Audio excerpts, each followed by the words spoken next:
ang fresh ko today. Anak, sali mo naman ako dyan sa selfie mo. Sige na, tara. 1, 2, 3. Ayan! Oh, sige na anak, magluluto na ako ha. Ba't wala si nanay dito? Bes, sira na ata tong phone ko. Bago lang yan, nangyari. Nag-selfie kasi kami ni nanay pero sa picture, ako lang yung nandun. Ha? Posible ba yun? Yun na nga eh. Try mo kaya picturean nanay mo na mag-isa lang siya.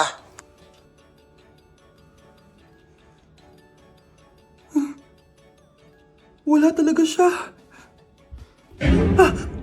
Anay, bakit mo ako pinipicturean anak? Sabihin mo sa akin yung totoo, Nay. Ano ka ba? Bakit hindi kita makita sa mga picture? Ha? Patingin? Oh, nandito naman ako ah. Ano sinasabi mo anak? Alam mo anak, kumain ka na doon. Gutom lang yan.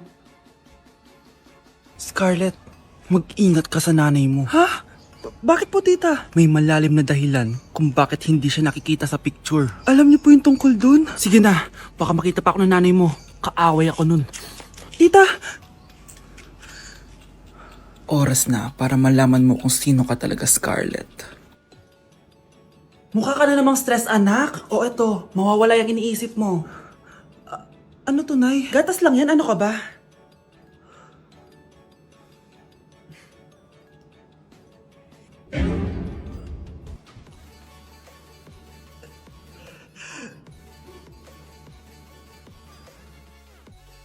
Bes, bakit ka absent kahapon?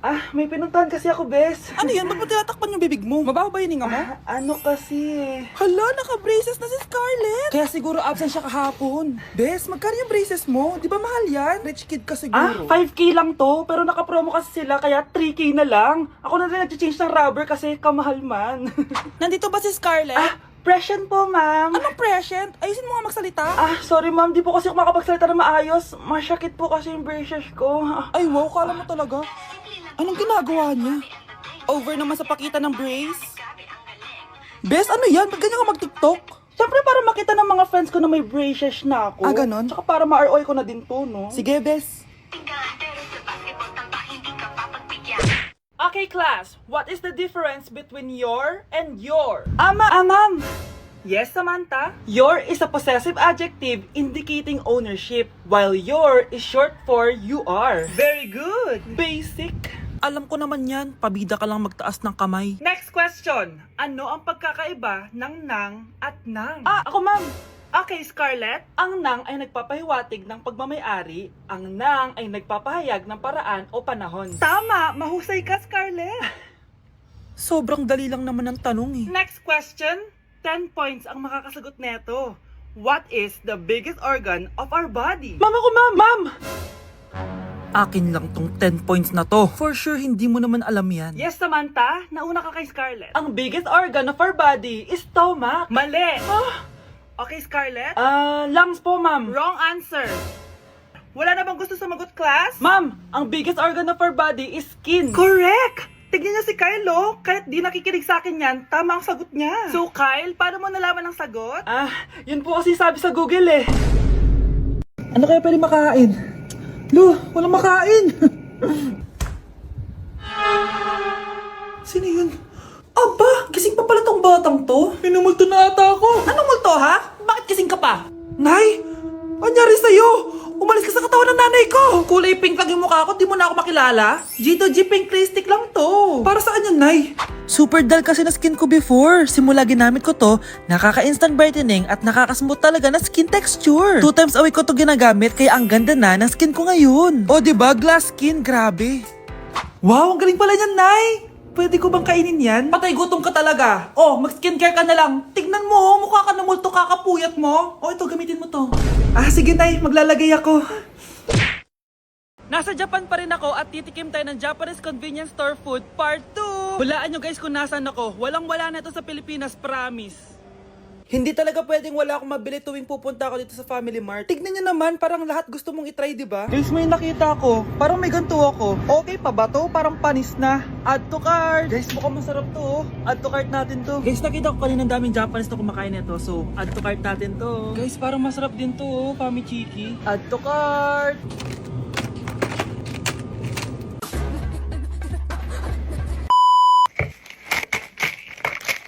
Tikman na natin! Una natin titikman na itong mukhang baya.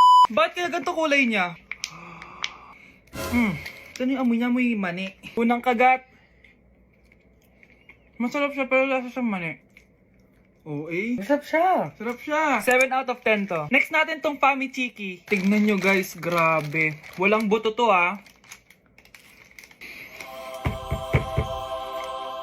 The best! Pupunta talaga ako ng Japan para lang dito. Buhay ko out of 10 to guys. Next, mag-drinks muna tayo. Sarap. Wala akong masabi. Ang sarap niya. 10 out of 10 to sa akin. Ang daming Japanese na kumakain nito kanina. So, try na natin kung masarap ba talaga. Parang marshmallow. Ayos din yan. Masarap siya pero medyo matamis siya. Mahilig sa matamis. Sarap! Next natin itong palaging kinakain ni Honey Bunch. So para siyang pandesal na may feeling sa loob. Dami pala niya. May laman siya guys. You know? Masarap siya pero wala siyang lasa. O yun naman, magko-comment na naman masarap pero walang lasa eh. I'll give it 7 out of 10. Next natin tong parang mushroom na parang chocolate din. Next natin tong Ganito yung itsura niya.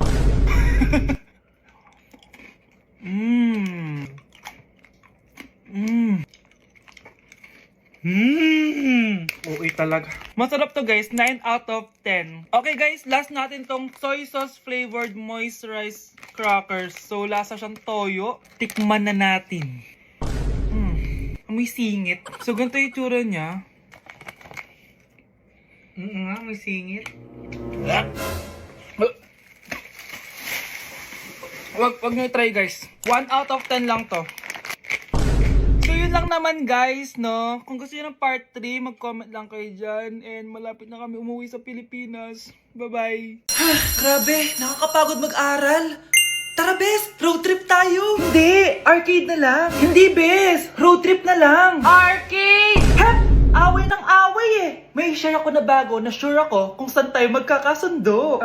Saan naman? Kumain na lang tayo, Bes. Share ko lang kasi sobrang good deal ng Jollibee Meal Savers. Pang everyday go-to meal natin. Bakit? Ano meron? Mag Jollibee Meal Savers tayo. Kasi nandito lahat ng faves natin. Lahat may drinks at kasamang rice or fries. 1-piece burger steak with double rice. 1-piece chicken joy with drinks. At 1 Jolly Spaghetti with fries and drinks. Kaya kahit araw-araw tayo kumain, Bes, busog sulit sarap. Our go-to meal. Ayan, yan yung gusto ko. Kinikrave ko yung burger steak with double rice. Makakatipid na, mabubusog pa tayo. Diba? Kapag cravings mo yung go-to mo, tapos wak sa araw-araw, sulit talaga. Kaya tara na, Bes, gutom na ako. Excited ka masyado. Libre mo ako next week, ha? Sige, Bes, go. Basta, Jollibee Meal Savers, ha? Go! Nandito ako sa Japan ngayon at titikim tayo ng Japanese convenience store snacks. Hulaan nyo kung saan ako pupunta, walang gato sa Pilipinas. Grabe, the best talaga ang 7-Eleven sa Japan. Parang lahat ata ng gusto mong bilhin nandito na. Sobrang dami! Let's try this Ano kaya to? Mukha siya mochi. So, let's buy. Oh, may brulay sila guys Siyempre, add to cart. Parang sikat din to. Kainin natin guys, tara. Add to cart. Yakult ba to? Ang laki ng Yakult nila dito Add to cart. May Japanese Arigato. Tikman na natin. Una natin titikman itong pudding.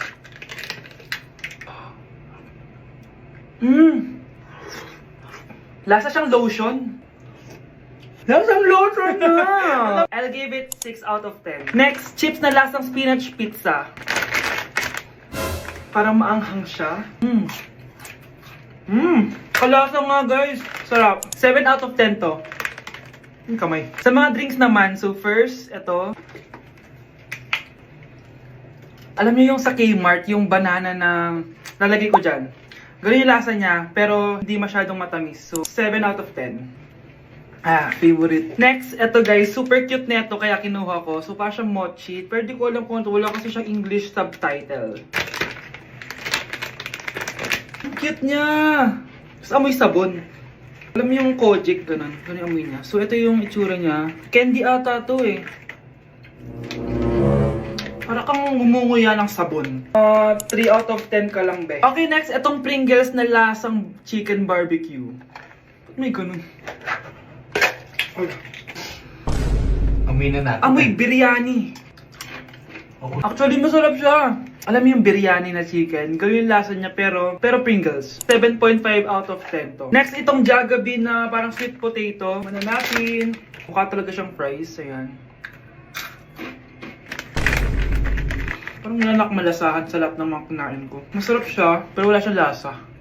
Go. Yan. 5 out of 10. Hindi ko siya bibilin ulit. Next is yung dessert natin, tong brulee. Brulee? Ayan, ayan yung tsura niya guys. And alam ko, binabasag to. Yun o. Ayan, oh, ayun o. Ang tamis masyado. Tamis. Ano? Favorite niya to eh. Okay, last natin is yung Yakult. Lasang Yakult. Na mas marami lang. So yun lang naman. Kung gusto nyo ng part 2, mag-rate pa ako ng ibang Japanese food dito. So comment lang kayo sa baba.